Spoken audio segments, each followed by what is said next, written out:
My name's Verk, and welcome to Tales from My Table.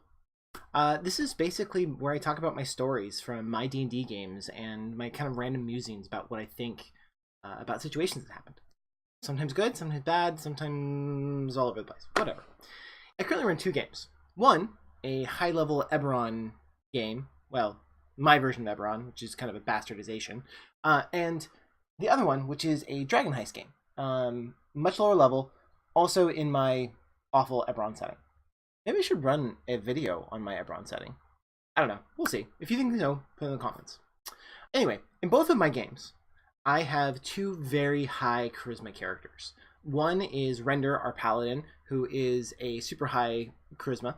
And then the other, this lower level game, is Faust, a very high charisma bard. So in both games, I came in this situation where they needed to get information from an NPC who really didn't want to give it to them. And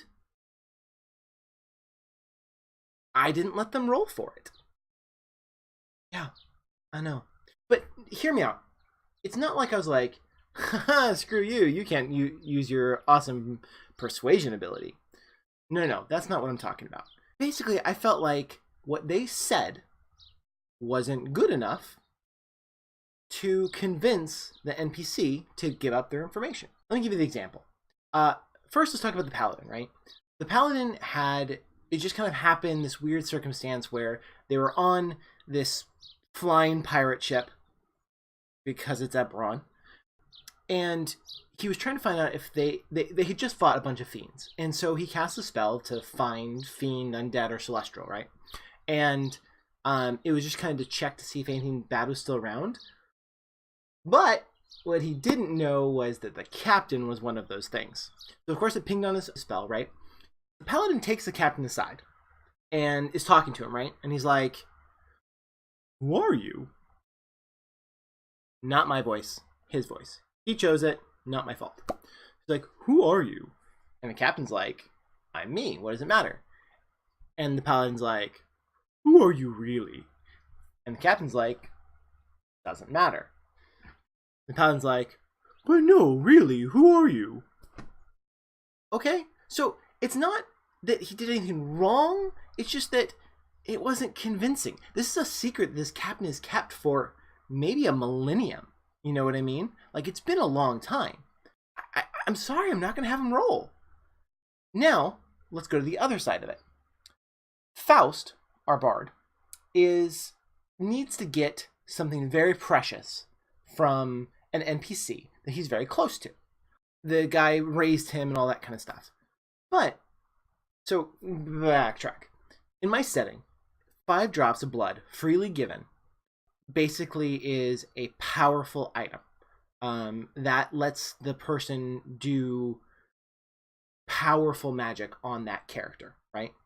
That was what was asked of him, of his super close NPC. And in my setting, no one wants to give it, right? No one wants to give up control over themselves. But now he's trying to get this from this NPC friend of his, and he's talking to him, and he's like, "Hey, I can do super powerful magic. I'm training with these people, and I can like make your house super powerful, and we can like rise together and be awesome. All you have to do is give me those 5 drops of blood." And the NPC's like, "Huh, I trust you, but not with that. I'm not giving up my blood for that." And Faust was like, "But no, it'll be really cool." And he's like, "Not gonna happen." And Faust was like, ugh. So again, I didn't let him roll there because I felt like, hey, we can do super powerful magic with your blood was not a strong enough thing to get him to give it up. You know what I mean? And so here's the deal. In my opinion, as a DM, social mechanics are something that should be directly related to how good a pitch you put out. Most of the time, I don't care. Most of the time, it's like if someone gives the thing of, "Hey, you look cute. I want to roll seduction." okay, fine. At least you did something. If you give a good pitch, the DC of the roll goes down. So it's much easier for you to get your success. So if you give kind of a crappy pitch or whatever, it's just going to be a slightly harder DC. But in certain circumstances where something is so important to an NPC, sorry, you can't roll unless you give a good pitch. Because let's flip that situation around here. Like, if Render was like, "Who are you?"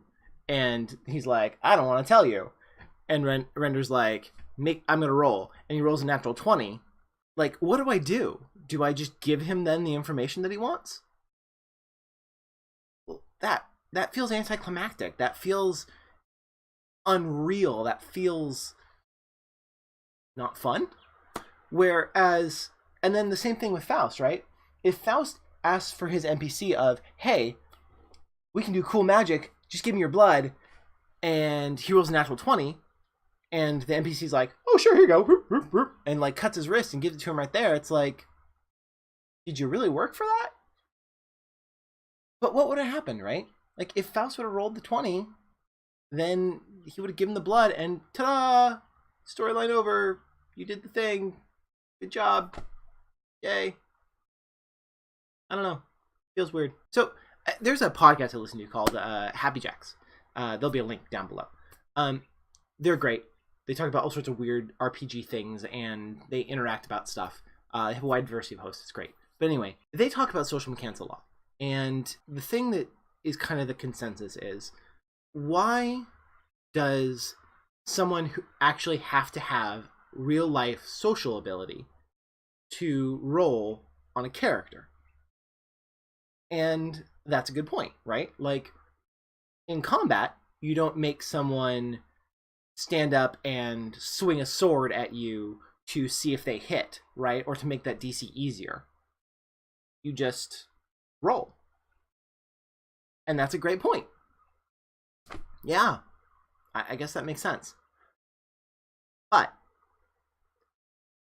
it's so much more fun when you role play. And that's the thing that I keep coming back to, right?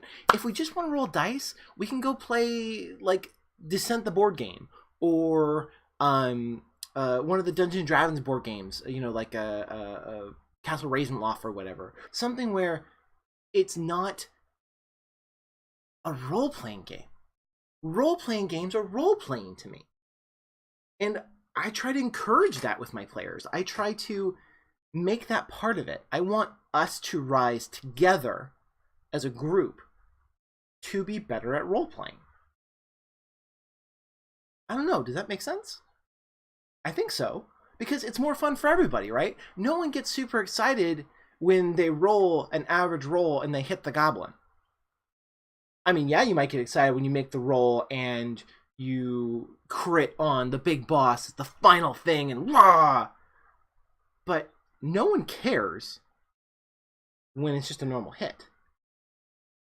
And I think to make up for that, people like Matthew Mercer and other DMs have done the thing where it's like, tell me how you want to do this, right? Or I always say, what does it look like when you kill this person?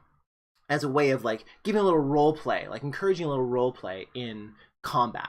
And I think that's good because it drags the role playing bits back into the combat. But I feel like in social interactions, you should have to role play.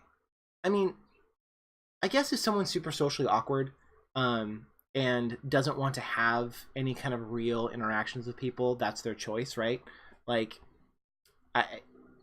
maybe it's mean to push them towards that, but in the same sense, I don't know, if you've been playing for over a year, like, suck it up, Buttercup, let's do some roleplay, otherwise go find a different game. Now, I'm not saying that my character is bad at role-playing. I'm not at all. Actually, they're great. They play wonderfully. I just think in these two circumstances I talked about, it just didn't go over as well. And it was interesting because when I talked to the characters later, they said that they felt like I was disappointed that I couldn't roll. And I guess that makes sense. Maybe I should have let them roll. I don't know. I've heard often, don't put a villain in front of your characters that you don't want them to kill, because something crazy can happen and you might kill the big bad villain as soon as you see them, right? And that's a great point. maybe I shouldn't have had them even be in the situation where they could roll that. But like, he found out about the captain. What was I gonna do? Like, I could have obscured the fact that he did the spell and could see that the captain was something, but that's not cool either, because then maybe later on in the story something happens and it's like, oh my god, he's one of these things. Why didn't that show up on my spell? I mean, I'm not saying they're going to remember that, but who knows, maybe. I don't know. It feels weird. I think that's all I have to say on the matter. But I'd love to hear your thoughts. What do you think about social mechanics and how it works and what is right and wrong in these kind of situations? If you have suggestions or thoughts, please put them down in the comments below. Let's talk about it. Let's make an open conversation. I'd love to hear your opinion. As always, also down below, you'll see my Twitch links, which are for when I try to stream Twitch, which is trying to be Tuesdays and Thursdays around 8:30 a.m. Is when I try to start. So please come join me over there. I usually play NetHack or some other RPG. All right, guys. Again, I'm Verk. Thanks for watching.